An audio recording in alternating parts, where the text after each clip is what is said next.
புளி ரசம் செஞ்சுருக்கோம். எங்கள் அம்மாச்சிலாம் செய்கிற ரசங்க. கழுநீர் தண்ணி இருக்குல்லங்க, அதை எடுத்து புளி போட்டு கரைச்சி வச்சுருக்கேங்க. நாங்கள் உப்பு சேர்த்துக்கலாம்,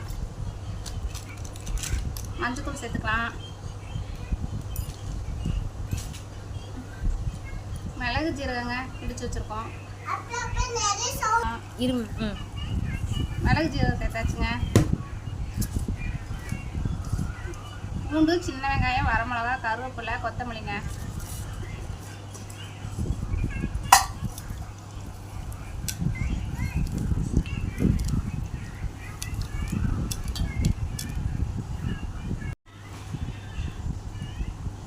பெருங்காயத்தூளுங்க. பாருங்க, சூப்பராக சூடாக சாதம் வச்சு பச்சை புளி ரசம் ஊற்றி சாப்பிட்டா ஜீரணமாகுங்க நல்லா.